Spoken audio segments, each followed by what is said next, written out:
Yeah. So what were we talking about? White supremacy. Yeah. So white supremacy. So people. So wait. People have DM'd you and called you a racist.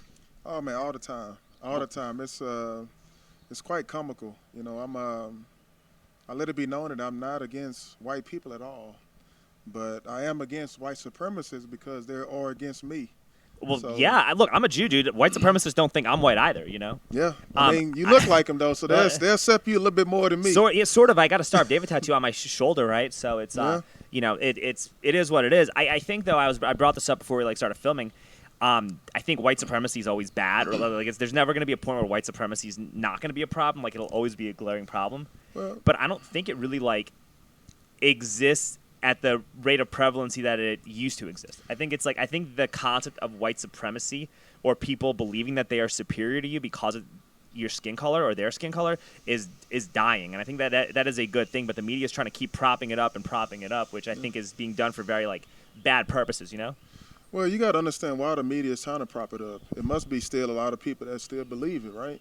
Because at the end of the day, the media, they have a lot of power. You got to ask who owns the media, because my thing is, if I own a media company, there's certain things that we're not going to go into, because I'm like, no, what?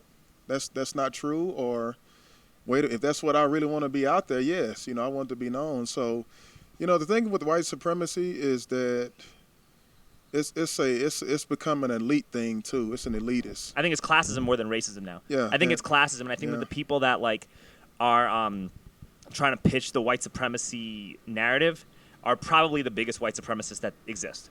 Is what I think. I believe so, because basically what it does, it kind of shuns the light off of them, and because the thing about it, on Twitter and places like that, when I have conversation, and I have a lot of white friends. That sounds familiar, white? Yeah. But I have a lot of buddies that happen to be white.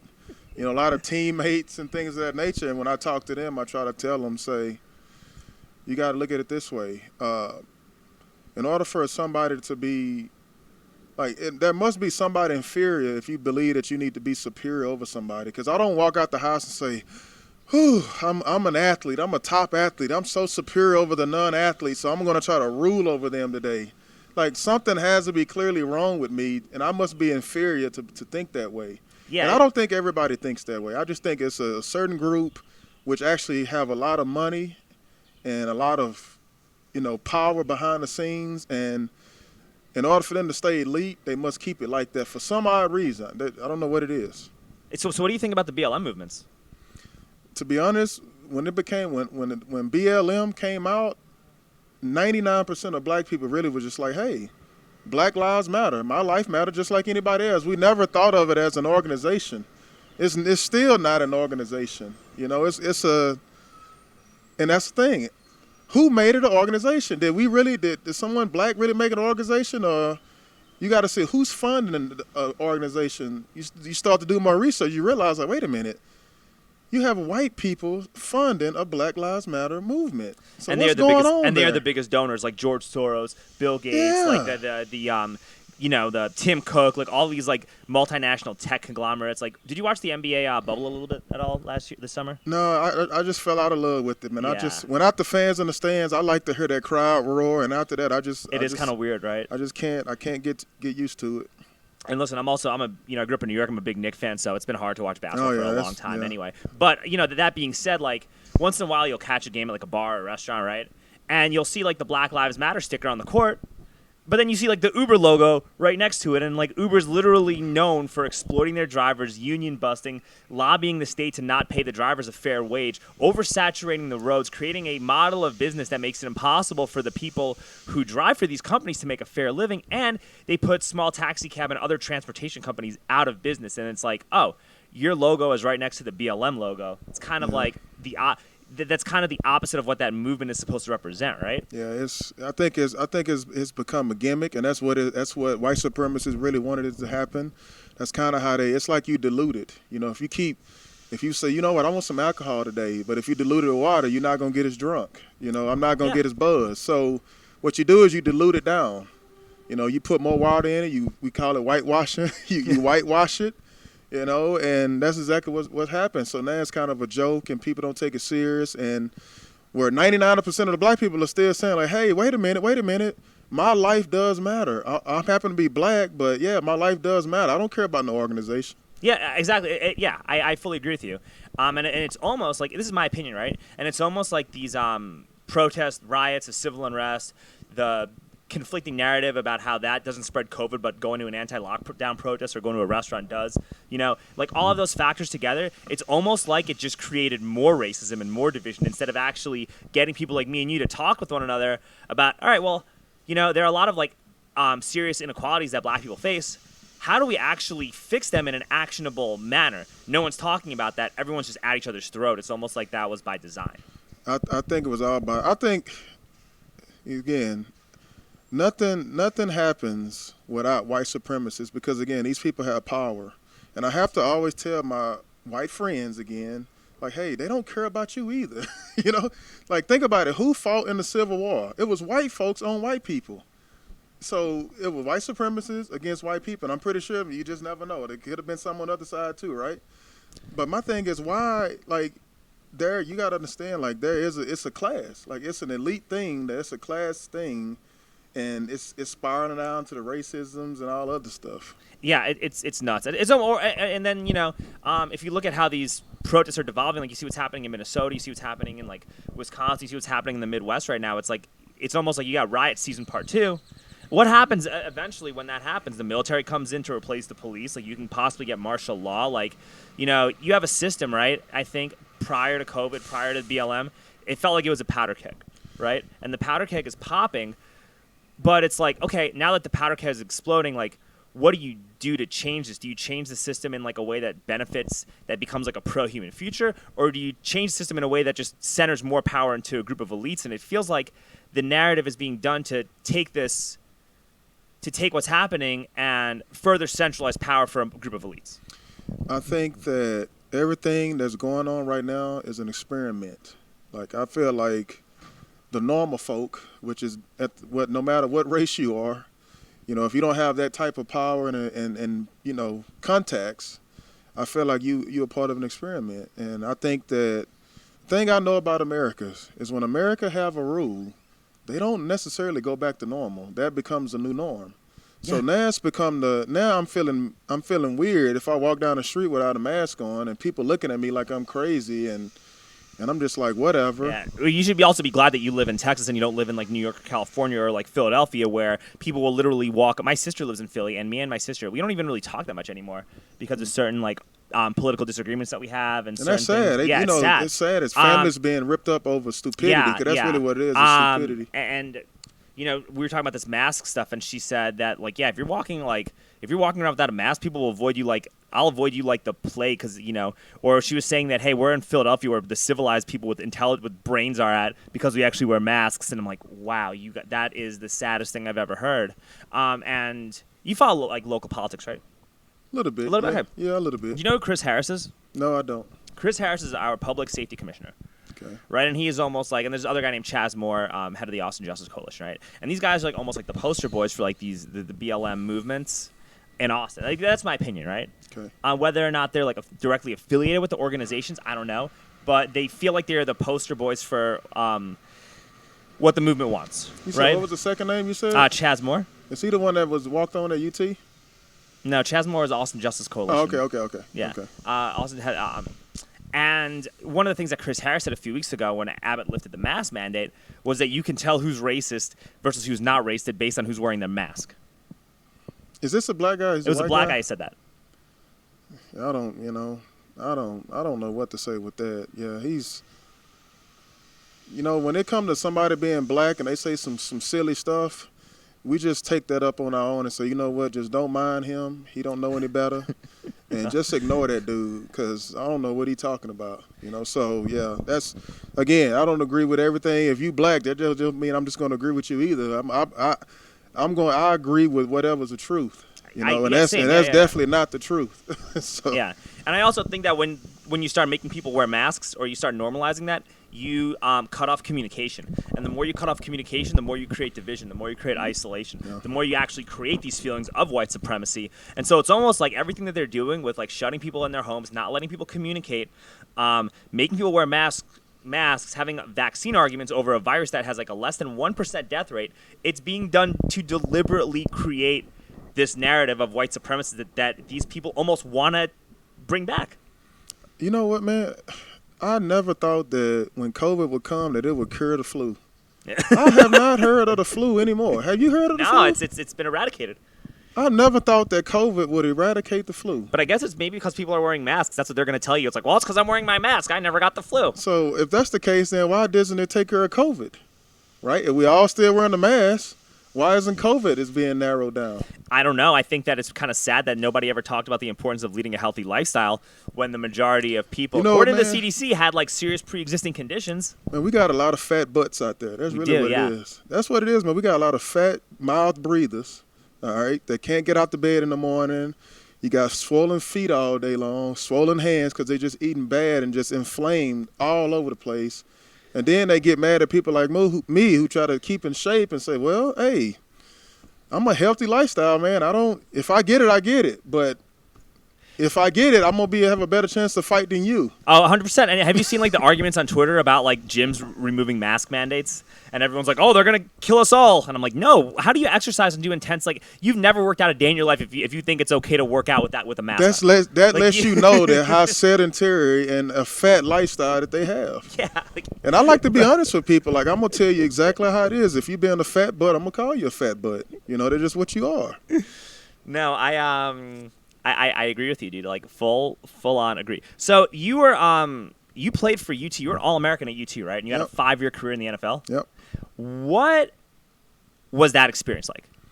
It was great. You know, it was great, man. They worked us like we worked hard. I tell you that we worked hard, but we had a lot of fun. We partied hard too. The NFL was a little different. It's a lot more business, you know. But I had fun up there too. I was able to play for 5 years and make a healthy living and enjoy life. So let me ask you some questions with that, right? So you look at how sports has gone like all woke and stuff, right? Mm-hmm. Did they like? How much did these people monitor what you like said?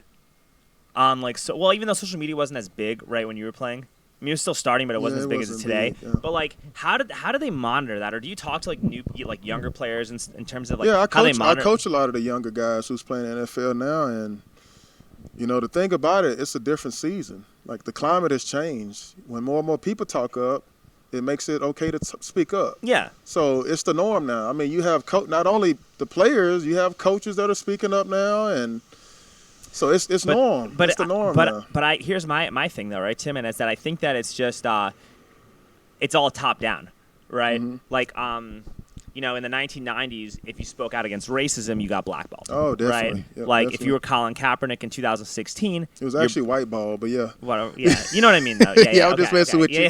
Yeah. You got canceled. Like if you're Colin Kaepernick in 2016, agree or not, like at least when Colin Kaepernick talked about why he was doing what he was doing, he sounded intelligent, right? But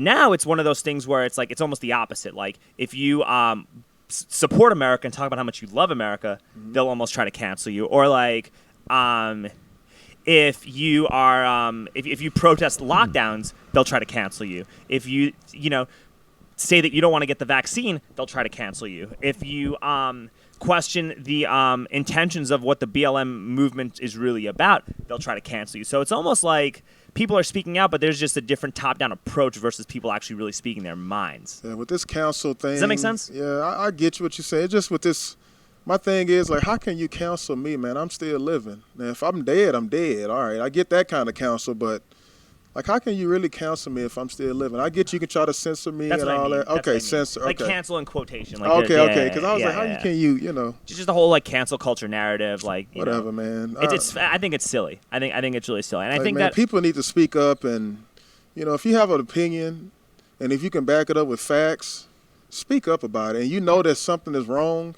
It's like, I'm sorry, I've always been the guard dog. I've never been a bully. I've never been a sheep. Definitely not a sheep. No, 100%. Just the way I was raised, you just can't be no sheep. You're going to have to fight up for yourself. But one thing I just despise is wolves. Like I've always been that kid that if I see you bullying somebody, like I'm gonna try to act weak as sheep just so I can fight you. I've always been that kind of guy, So it is what it is, So I'm kind of like the guard dog, I go after people. If I see that you put something out there and if I feel like you're lying to people and misleading people, I'm going to say something about it. I'm going to get involved because you lying, and you need to be exposed.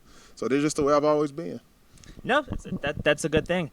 I think that it's really dangerous, though, that they're trying to paint people who, like, are against the masks or paint people who are, like, don't want to take the vaccine, paint people who are, like, conscious about what they put into their body. As racists. Like, they're literally trying to do that, and I think that the best way to combat that, because that's the biggest misinformation that you've ever heard, that's the biggest misinformation scam that exists, I think. The best way to combat that is you got to talk to everybody and publicly have these discussions to literally prove these people wrong. And I think why would they do that? That would mess up the narrative, right? What do you mean? Why would they want to get everybody together and we have a conversation? Oh, yeah. Because then they would get proven wrong. Exactly. And they would get exposed, and then everybody in the whole world would see it because it would be recorded. Yeah. They don't want nothing like that. They don't want that shit. No, they don't want that. They don't want that to happen. They want to hide behind somewhere and give a little bit of information, say, hey, yeah. Put the mask on. Put it right. Wear 2 masks. Wait, wear 2 masks? They're telling people to get vaccinated for COVID who've already had the virus. Like that's not how vaccines work. Like this is one thing I always tell my athletes. I always tell them. I say, listen to your instincts, your intuition, common sense, whatever what you want to call it. Listen to it because it's always right. This is when I knew something was wrong. So when the COVID hit, I credit my dad a lot for this because he's a country guy from East Texas. And he told me, I said, you going to get all this? He's like, no, I'm not really worried about it. And he was like, well, he said, this is when you know something's wrong. He said, when you see the birds stop flying, the rabbits stop hopping, all right, and squirrels stop jumping from tree to tree. When you don't see no more of them, that's when you know it's bad. He said, if you see the animals outside, he said, because they're the closest to nature. And we gotten away from that as humans. And I knew something was wrong when I put that mask on and my nose clogged up. I said, wait a minute. I can't breathe. What? I'm getting snotty nose. I got to blow my nose with the mask on. I knew something then was not right, so I took it off. Yeah, it makes no sense. I talked to my sister about this too. And she's called me a science denier. And I'm like, I was in an airplane. Me and my girlfriend went to Miami, went to Colorado these past couple of months, right? Mm-hmm. And like I had to wear that mask for like 6-7 hours, like while I'm on the plane. While I'm in the cheat, airport. Man. I cheat with it. I try to put it like down there a little bit, and then they make me pull it back up. I just put water in my hands and stuff, and I try to do that. But it's like, dude, I couldn't breathe. Like I was losing my air supply. Like my brain felt foggy. And the World Economic Forum tried to like beta test this new mask that monitors whether you're short on oxygen. So I'm like, if they have to create a sensor to monitor whether you're short on oxygen, obviously wearing a mask for a long period of time, it's not right. Messes with your air supply and your oxygen tank. Like that's just they're proving us correct. Yeah. When they do that. But it's like, if you say that prolonged mask wearing is oppressive, all of a sudden now you got white privilege or you're a racist or something like that. That's what makes me so fucking mad, bro. You know what I mean? If mask was such a big deal, why wouldn't everybody just get a pillowcase and wrap it around their face? Why could doesn't that suffocate you? Yeah, right. Listen, you want to cover your face for COVID, right? So why can't I go into a store and just do this? Exactly. Like, what's the difference? Like, why can't I just put my hand, my face in my shirt if I'm around somebody who's like vulnerable? Like, it makes no sense what's happening. The 99, man. It's a 99% sheep. That's what they are, and they have influence. It's like we live in a society where sheep have influence because they really don't have to worry about the wolves because the wolves are scared of them because there's too many sheep. Kind of, right? Yeah. Although I think it's not so bad in Austin. It's not so bad in Austin. You think it is because of social media, but when I'm downtown, no, it's not. It's not so bad Austin. here. It's actually pretty good here. Like I give rides. I have a Captain America mask on that doesn't cover my nose and mouth. Like Austin people is still hippie, man. So it's still hippie at the core. Despite our city council trying to destroy it, Austin is surviving. It's a very resilient city. We got it, man. A lot of the foreigners, man, they need to, when they move down here, they got to adopt the laws that are here. They got to, just the way we live. If you don't like it, go back to where you came from.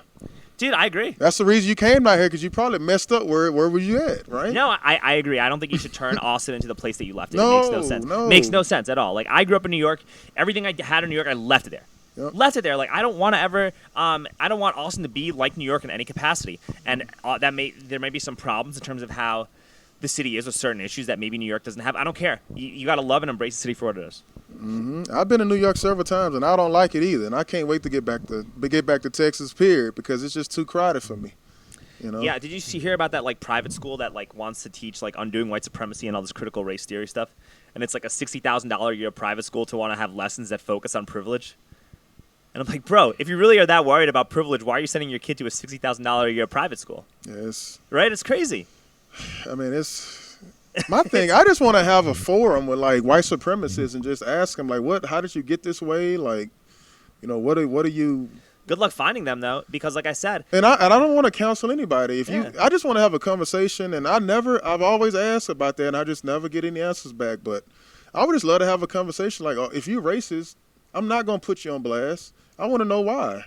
Why do you feel that way? Yeah, why you feel that way? Like, what, did something happen? Did you have a bad experience with somebody black? Or I mean, that could be a thing, though. I don't know what happened. I'm just curious what happened. But that could be a thing, though, right? Or, like, you know, if you got ripped off by Bernie Madoff, and I'm saying this as a Jew, right? Like, if you got scammed by Bernie Madoff, you might not like Jewish people, right? Like, so it's one of those things where, like, yeah, sometimes one bad experience or a couple of bad experiences could definitely, like, skew your perception. It could. Like, you ever, like, I'm sure you've had, like, girlfriends that have, like, fucked you over, right? No, not too many. I'm sure your teammates or somebody you know has had girlfriends. You being in the NFL have had you've had teammates that have gotten taken advantage of and railroaded by fucking women. Like I know how that shit works in pro sports. They were simps. You know. Yeah, I know what that is. Yeah, I know okay. what that is. I understand that. They never been used to having anything, so you know. Yeah, and then when they finally get a beautiful woman, they just. Oh my gosh! I'm gonna give you everything, and she just runs game on them. Okay, but then also if you're like an elite level athlete, you're probably cleaning up all through high school too. You'd think, right? No, it's a lot of dudes that was ugly. And so all what? Of a sudden, once they get money, man, they got pretty all of a sudden. But wait a minute. Okay, wait a minute. Money makes you pretty. You didn't know that? Yeah, I know that. But so does being good. So does being talented. But it's nothing like money, though. Yeah, but you don't think like some stud lineman or some stud linebacker like in high school that's getting all these offers is like banging cheerleaders? It's potential that makes you pretty. Yeah. It's the potential of making money. Yeah. But that's what I mean. Though. I feel like a lot of these. But it's just human nature, though. Women choose guys that are very sure about themselves, that act like men. You know, they don't want no little punk running around. You know, I agree. Act like they want a dude that's going to bring out their femininity. That's all. 100%. No matter how much they may hate that guy, they call them bad boys and toxic masculinity, all that shit. Yeah, but they love him because it's like, dude, that brought out my womanhood. Yeah, and I think that it really and it doesn't necessarily have to do with like how badass or how tough you are. It's just about just being genuinely self-confident in who you are. Just a nice person and just speaking the truth and standing on your own team and standing your ground to the best of your abilities. Right, like that's. It's not that difficult, right? Or it's difficult for a lot. It's difficult, but I mean, in terms of like getting pretty girls to like you, that's really all you have to do, and it becomes a lot of these things that you think are difficult become easier. You just don't chase them. Don't chase it. No, don't chase anything. Chase your dreams. Chase your dreams. They'll come to you. Yeah. Me and my girl have been together for like 4 years and change. Mm-hmm. Right. Y'all broke up y'all break up any? No. Okay, good. We've had like fights where I almost broke up with her. Yeah. But we haven't like. I've never said, "Hey, I need a break from you." Like, we haven't had that yet. Well, good. Well, my wife and I, we've been married for 11 years. Well, congratulations. Good, man. Yeah, we've had our ups and downs, but we've had a lot of ups more than downs. Yeah. You know, we're both stubborn people. I get it, but that's probably what makes us go too. So. When you gotta have people that are gonna be there for you no matter what the circumstances are. And I'll tell you this, man. Like, when I first met my girl, I was like getting ready to fight, and we were just hanging out like once a week, twice a week, just hooking up and stuff, right? And she was cool, and we got along really well, and I liked hanging out with her. But I wasn't thinking about like wanting a girlfriend. I was thinking about my fight, right? That's all I was thinking about. Mm-hmm. And then I got into this car accident, and I totaled my car. Nothing happened to me. I was fine. Mm-hmm. But she drove like 30 miles out of her way to like come get me and help me get to work. Wow. And so I'm like, oh, maybe you gotta like rethink how you see this girl. Mm-hmm. And so then, that kind of like changed my perception because I was like pretty jaded about like chicks in Austin because like I had girls like dump me my birthday a couple times. I've had like, what I've noticed like dating girls in Austin, right? And this is going off track, but like they only like you when things are good. See, there you go. That's not all Austin girls not like that. But exactly, they're not. But because you I had a couple generalize of it, man. right, and what I'm saying though is because I had a couple of bad experiences, I got you. I was generalizing. Yeah, you're because right. whenever you have a bad experience, people tend to generalize like psychologically because they have a bad experience. Mm-hmm. So it's like you ever have that kid who gets like his heart broken in high school by some chick because he was like a simp, or he just got his heart broken, or maybe this girl's a bad person, or whatever the situation is. It's and then his they fault, go 5 years, ultimately, and then they spend like the next 5 years treating women like shit at the club. But that's his own inferiority. Duh. That's where the white supremacist thing No comes shit. back, right? I agree with you. What I'm saying though is that a personal experience could have a really lasting impact on how you view society and view other people. Especially at certain points of your life. Yes. So that's what I'm trying to that's how I'm trying to bring it like full circle. Yeah, that was good. So it's like, all right, man, like, hey, you know, you got some girl who tried to get pregnant because you're a fucking multimillionaire athlete, and now you're stuck paying a massive child support bill. You can't see your kid because the court system is completely fucked towards guys, right? Like we all know that. Now all of a sudden, like that guy's got a really jaded approach to women, and he may experience that, right? Yeah, you're right. So it's like, oh, that just changed your philosophy on women, or it's like, hey man, like I was in high school and I got jumped by these 3 black kids. That kid might not like black people for a couple years. You're right. You know, like that just might be something that happens, right? And I correct. don't agree with it, but I'm saying that individual circumstances definitely change how you view things. That's why I try to treat everybody with dignity, no matter 100. what race you are. Because I say, you know what? I've had people, white people, Mexican people, whoever. I've had them just be ugly out front with me, and then I just say, you know what? You have a nice day. Yeah. And then it just like. It's kind of like it breaks the spell that they had over them. And I've had people come back and apologize, and they'll see me again, like, you know what, man, you was so nice to me the other day, and I was just a jerk, and I apologize. I'm just like, well, all right, well, good, man. Just hopefully that you don't treat everybody like that anymore. Hopefully that helps you. Yeah. So I've had that happen a few times. Yeah, I do my best. You know, I like if someone's gonna yell, scream me, or get in my face, like, hey, look, if you want to escalate, we can make that happen, but I'm gonna do my best to not. Oh man, right? I don't want to fight nobody. I don't either. Like I'm gonna do my best. Hopefully my fighting days are over. Yeah, with. I'm gonna do my absolute best to like not let it get to that point, or to like just try to be pleasant, be polite, be cordial. Like try to de-escalate. Yeah, de-escalate. Pull them to the side. That's my thing. Yeah. I'll pull you to the side. If I see it's getting like that and you got a crowd of people, I say, you know what, man, can we just go talk to the side? I kill them with the passive aggressiveness, you know. Yeah. So I say, you know what, man, if you're a real man, like you say you are, pretending to be, let's go to the side and go talk. Now, and when we walking together, I'm like, hey, if we gonna take it further, we'll take it further over here. But let's just talk first, see what this really about. Yeah. It ain't about being a punk. I'm not a punk. I know you're not a punk either, so what, you know, so most times it's squashed. I haven't had one of those moments in a long time, though. Yeah, so. I haven't either. Things have been pretty cool and pretty chill and stuff like that. I think your temperament changes too. Yeah. But have you managed your money well? Like since you retired and stuff? Yeah, I did pretty well. You have a company. Yep. Tell us about the company. So you have a company that like helps train kids to like go to the next level, and you do a lot of stuff with injury prevention, from what I've read. Yeah. So I own a company called Nuclear Athletes. So it's a focus on athletic training, athletic performance, speed development. We have mainly football athletes. I play football. That's like my niche. But I've trained track athletes. I've developed a 400-meter state champion before. I've coached cricket athletes. I've coached a couple of softball, volleyball. I mean, once you understand strength and conditioning and the way the body moves and how to make it better, you can coach anybody. I can coach the mouth breathers too. I'd rather not to because they pay the best though. You got to help yourself before I would deal with you. Hey, but they do pay the best. I was a health club trainer in New York City before I moved here, and those sedentary desk jockeys, they got the money. Well, it's not about the money to me. I'm just saying. I'm just saying they do have the money. I've kind of got a little cult following. Some parents, they always say you have like a cult following, but it's just that I don't take any BS. I want the best from you.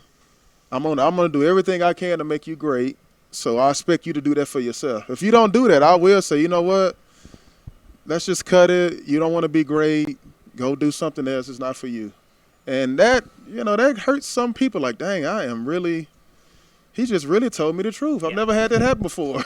Dude, hey man, you're speaking my language. Like, I actually just bought a pedicab for myself, and I sent money. I bought a permit for the cab, and once I get the insurance and stuff, I'm going to be ready to lease it. And the only people I want to lease that cab to are kids with like actual big dreams to improve their position in life.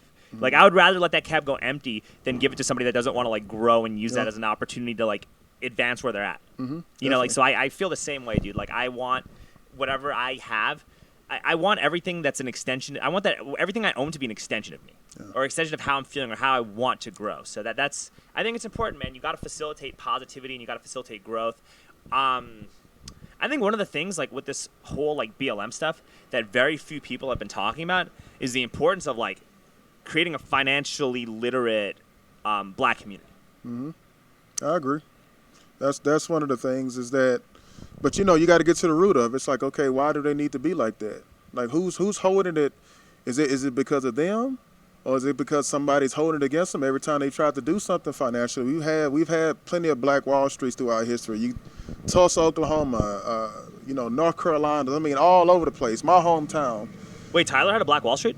Oh, yeah. What? I want to hear that. Tell me about that. So, basically, it was a place they call it The Cut. Okay. Down there. So, my grandmother, my dad told me about it. And if you look at it now, it looks all run down. But my dad used to tell me, so you have no idea what this used to be. And so you had grocery stores black owned, you had banks black owned, you had theaters black owned, barbershops, hospitals, all black owned. And I said, what happened? He said, integration. He said, that's what happened. He said they know now that everything if any law is passed, it's because somebody white wanted to be passed in their favor.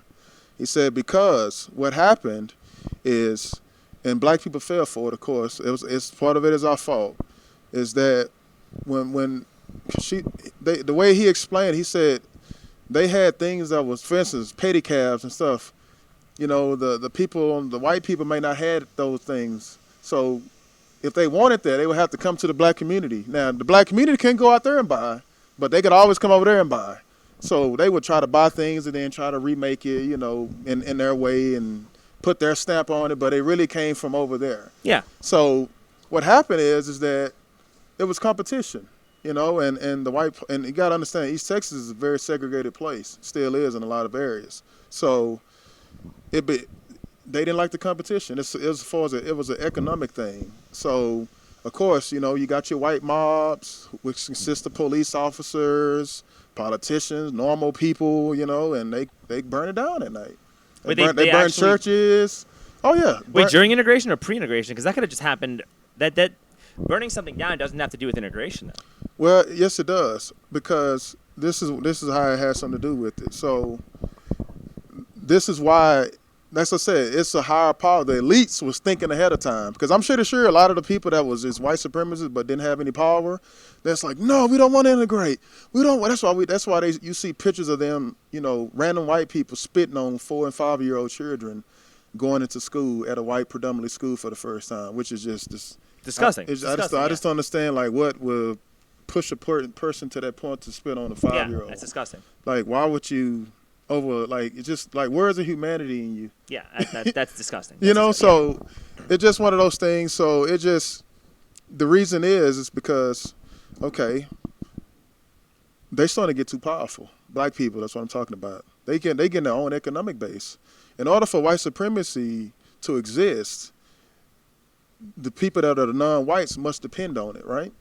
So it's like a pedicab. In order for pedicab to exist, you must have people that need to ride in it. Yeah, agreed. So if you don't have nobody to ride in it, if everybody got their own cab, what does that do to pedicab? It dies. Well, right? Uber almost killed pedicabbing because of that. Right? Yeah. So that's the reason why a lot of black-owned businesses fail. Or they don't get the loans. They have to go through the banks. They have to go through the white banks now. Oh, because they didn't have black banks, right? Yeah, exactly. So did they actually used to have black banks back in the day? Oh, yeah. Oh, definitely. Pre-integration, it was a big deal. We had our own schools, all of that. So then, look at all these HBCUs, historical black college universities, right? Yeah. Do you know that the majority of them, all of them, was privately owned back in those times? In order to be privately owned, right? You have to have money. You have to have a lot of money from who? Those people.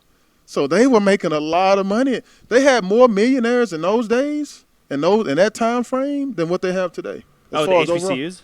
Just talking about black people in general. There were more black millionaires in the 1950s and 60s than there are. Earlier than that.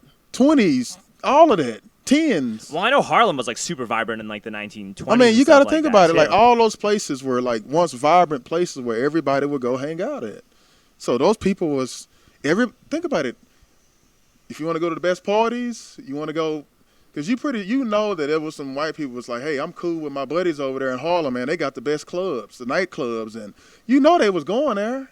Yeah, they're not going to say, and they aren't saying no whites allowed because the white people have the money. Exactly. They're letting them in, yeah. Yeah, so they was coming over there to have a party. And they had some great beer and whatever else over there. Yeah. I'm pretty sure they was brewing their own beer. What's the guy, Sam Adams, just came out? It was a black guy that was really behind this stuff. What? Is it Sam Adams or is it another one? I don't know. I never heard that story. Yeah, but I may be wrong. But it's definitely one of the main ones that come to find out. And he told the truth, that it was a black person, his friend, that was behind making the liquor. It's one of those famous names that everybody knows. I just can't think of it right now in my mind. But it's a famous liquor or wine, whatever it is. But it was a black guy that was actually making it, and he just, took the name. Dude, that is funny. But it was his friend, though. That is fascinating. Yeah, it was his friend. I just want to listen to you talk about this. This is fascinating stuff. But that's why I'm glad we're conversating because a lot of white people don't know this. Yeah. Right? It's like I was talking to my buddy earlier before I came here. If I'm been talented my whole life, right? Yeah. I have no idea what it feel like to be non-athletic, right? Yeah. Jack Daniels. Oh shit. Charlie with the fact check. Jack Daniels, right? Yeah. So as I said, it's well known, right? So like I said, I'm not gonna spoo anything if it's not true. Yeah, I've done my of research. Course. So the thing about it is, I've been talented my whole life, right? Okay. So I have no idea what it feel like to be non-talented or non-athletic. Non-athletic, right? Yes. So when a person come to me and say, hey, you have the privilege, because I had this happen to me when I started coaching. And that's made me like revamp my mind, right? So I had a parent was like, hey, you 6'4", 200 and whatever, you fast, you can run, you're athletic, you're agile, you get great hand. It's easy for you, but it's not that for my kid or these kids. So you can't coach them all the same because it wasn't you. I was a privilege to my own talent. I didn't know how I felt to not have talent. Yeah. And then I had to take a step back and say, man, she's absolutely right. Everybody's not talented. Like I had privilege. And people treated me differently because I've always had privilege. Yeah. That doesn't mean that I'm racist against non-athletic people. Right? Yeah. It's just that I'll have privilege. I think privilege is a very wide-ranging concept, and people need to understand that it's wide-ranging. And you can be privileged in one thing and not be privileged in something else, and that privilege is a spectrum. That's what I think. I think it's a spectrum. Definitely. So, but yeah, I mean that's kind of goes back, and I think that's one of the reasons that when things happen, you don't hear white people speak up, because that's one of the things where I was like, why don't white people speak up? They know it's something wrong, but I'll try to tell them, say, wait a minute. You got to understand, they don't know. Some of them really don't know that they have privilege because they've had it their whole life. That don't mean they're racist. That don't mean they're ignorant either. It just means that they're just unaware. Yeah, like I'm sure that my interactions with the cop might be a little different than your interactions. Yeah, I'm sure that's the case. Every time the cop pulled me over, you know what I do? I have a big old laminated piece of paper with a big old white president or somebody on it. I try to stick it on the wall and say, hey, he's driving, not me. Well, I'm just kidding, man. This is white guys driving. It's like, hey, he's driving the car, not me. He's driving. Take a break on me. But I'm sure that being 6'4" and 260 pounds, I'm sure cops are going to be a little more on edge talking to you than they might be talking to me. Why? Because they aren't trained well. No. I think somebody's inferior. Okay, if somebody big come up to me, it's like I'm not about to be like. Well, I know that. I understand. So, that's. I feel like something deep down has caused you to be inferior. But It's an inferiority with size or something. Oh, dude, you're not. We're not disagreeing. You're preaching to the choir. I'm just saying though, if you look at the psychological makeup of people that are in these departments, the fact that the training system is a little bit outdated. My last guest, he's a BJJ black belt. We talked about how they're using systems that were around in the 1970s and 80s, and you got jiu-jitsu and MMA is so popular now. They need to revamp how they train their officers. The officers aren't really they're getting these watered down versions of scaled back versions of training that they pass on. It's a watered down martial arts pyramid scheme is what it is with training cops. That being said, man, it's like, oh shit, I'm pulling over the 6'4", 250-pound black dude, like some of those guys, if they're not really well trained, they may never have been in a fight in their entire life. They may have been the kids that got their lunch money taken in high school. Dude, factor all those things in. Like you might just have a different interaction than someone who's just like a regular like 170-pound unassuming white dude. That's all I'm saying, man. But why don't they get like that if it's a big white guy though?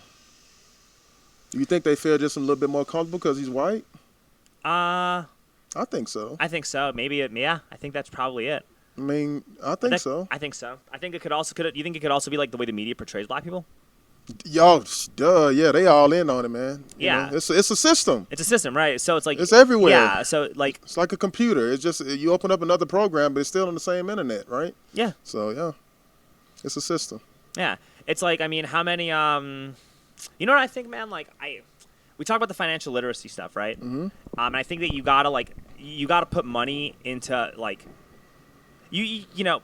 There's always an argument about like more government, less government, more funding, less funding. I think people are missing the point, and it's about reallocating how money gets spent.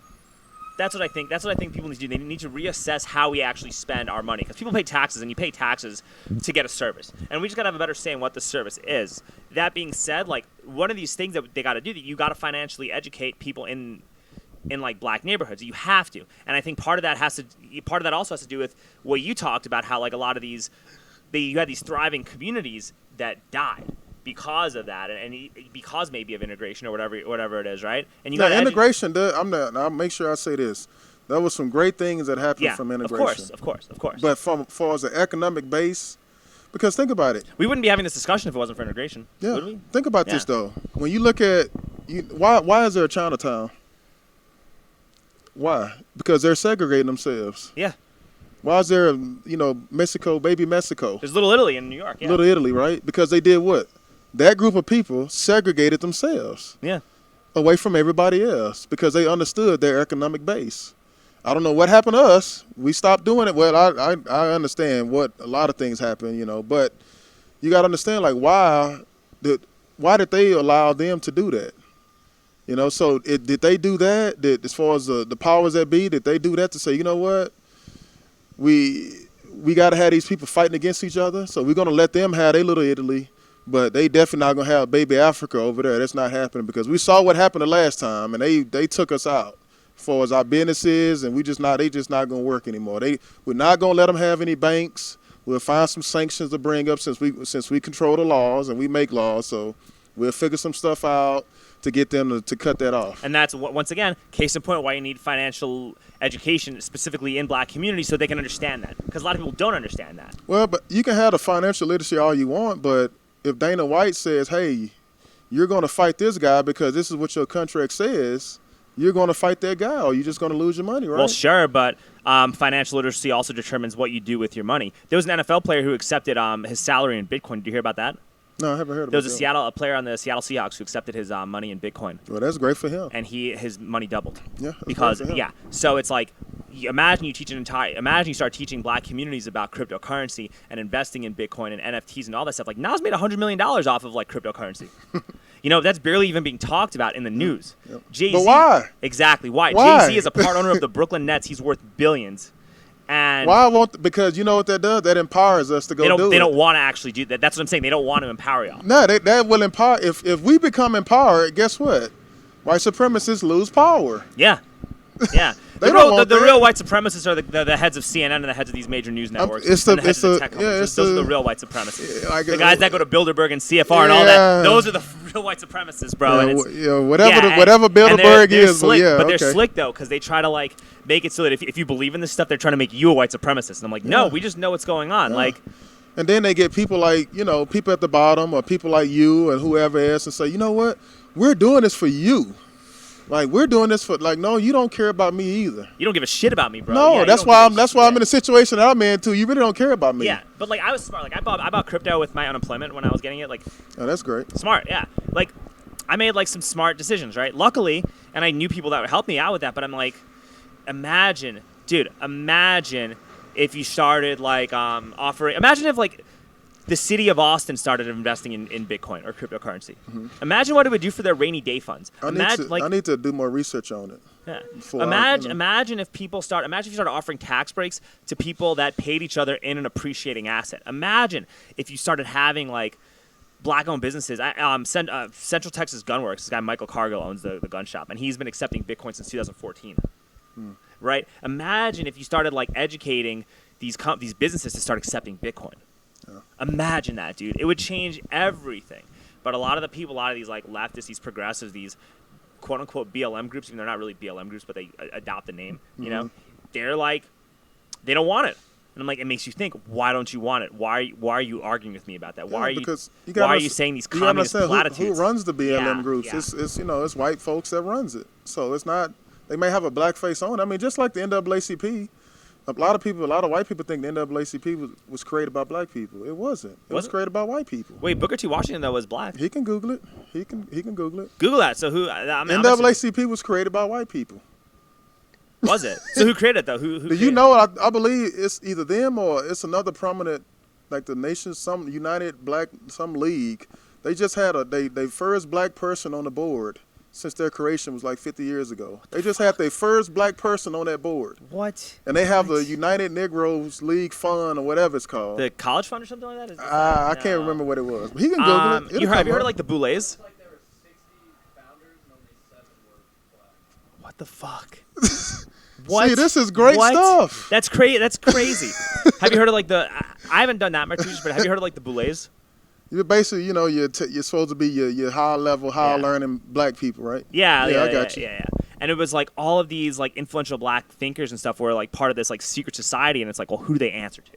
Who are you answering to? Like you're answering to these same bankers and the Bilderbergs and the Rothschilds and the Warburgs and all these central bankers. So it's like this web is so crazy to unpack, man.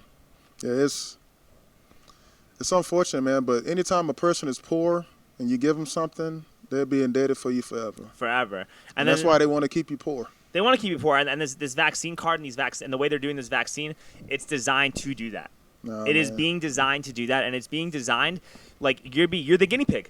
Yeah. I mean, I'm not because I'm not either. I'm not taking. I'm not the guinea pig. I'm not the guinea pig. I'm not about to get no blood clots and one ball fall off and all that other stuff or shrink up. Or now you can't have kids anymore. You're sterile. That's what I mean. One ball fall off. Dude, it's you're already seeing studies about how like male fertility rates are dropping. Like it's all. You know what, dude? Yeah. What if it's a big elaborate scheme that all of this is caused to reduce the population? You think that's people have been saying that for years, but people are waking up to that. Of course, that's what's happening. Like when you really think about it, like it's population control. Our number one job when we come on this earth is do what? Procreate. Yeah, reproduce. Your job. Yeah, that's your job. So what they do, they make having kids expensive, right? Insurance, medical costs, all of that. So it deters you from wanting to have children. You got to pay for them, clothes. You got to work like basically a slave to keep one. Well, if you want to live in the cities, I think that there are a lot of areas that are still affordable and cheap that you can. But then they take the resources out of those places where you kind of got to go to the city to be able to. Well, for commerce, right. You don't want to do that all the time. But I could theoretically like have a kid in San Marcos. I could buy a house in like San Marcos, New Braunfels, go to Austin and Pedicab and be okay. Like, that's different. That's still not that far. When we're talking about like a rural city, like San Marcos is not. No, Tyler's not rural. It's still a good sized city. Right. Let's say somebody. You can't even think of Thrall or LaGrange Rockdale. Rural towns like that. There's nothing. The banks and all the buildings are from the '90s. Nothing's it's like you have to leave time to go work. So it's just a lot of that. Yeah, there's no job. You got to drive an hour into Austin to go work, right? Exactly. Or maybe if you're lucky, you go to Bastrop, right? Yeah. But chances are you're driving an hour into Austin, or if you live in Bastrop, you're driving into Austin to go to work. Yeah, you are. Yeah, so there's a lot that's why they stay in Bastrop because it's less expensive. So they got to drive to Austin. You drive to Austin, yeah. Yeah, and then all of a sudden now they want to do carbon taxes and all this shit, and it's like now it's going to be even harder to live in those communities, and they depend on you. It's like you know about the Agenda 2030 thing, right? No, I don't. How like the UN they met up like in 1992. Oh, I heard of that. Yeah, go ahead. For like the Agenda 21 Sustainable Development Goals, and it was basically urbanization, building up, putting people into cities, centralizing all the medicine, all this stuff, right? That's kind of they're trying to implement right now. That's what's going on. Yeah. And it was originally Agenda 21, and they pushed it back to Agenda 2030, like right when Donald Trump got elected, because like oh fuck, we gotta have to. That's why they got him out of there. Yeah. That's why they got him out of there. Hey, before we wrap up, though, what do you think about what happened at the Capitol compared to like the BLM stuff? I mean, that's a microcosm of white supremacy, of what it looks like. If you want to know, if you want to draw it up, a video of what it looks like, just look at the difference, you know, and that's the difference. I mean, can you imagine if black folks would have done that? First of all, they wouldn't have even got that far. But can you imagine that? I think it would have been an all-out war. I'll put it to you this way: if a group of black people, if the BLM movement started looting the private for-profit universities, if they started doing stuff with like the tech companies, if they started going to demanded accountability from their government to actually like help working people genuinely or relieve the student debt or do things that actually help people, there would be a lot less backlash from the human population versus destroying small businesses. No. This is what would happen. It would get spent because the media, they would make it a race thing. So they would say, you know what, white people, this is our last chance. We better unite, or black people are going to take it over. Because look what they're doing. They're going to our tech companies. They're going to all of our banks. So you think the media would just totally flip the script if they did that? That's what they did already. They've already done it. They flipping it right now. Vaccine, they flip it every time. Every time there's some progress, it gets flipped into what? Racist stuff. Yeah. Because they know that's what gets us fighting with each other. Yeah. We got to come together. Listen, before we wrap up, in 2009 with the Occupy Wall Street stuff, that was getting pretty big. A lot of these CEOs were getting very scared about that, right? Mm-hmm. And you know what happened right afterwards? The Huffington Post started writing about microaggressions and identity politics. Every time. It's a simulation. Every time. Anyway, hey, thank you so much for coming on. I appreciate it. How can we get a hold of you? Let's get all that stuff out there. Oh man, you can contact me at nuclearathletes.com. I'm on Twitter, nuclearathletes Twitter, Facebook, same thing, nuclearathletes, and yeah, pretty much hit me up. All right, hey, Tim Crowder, ladies and gentlemen.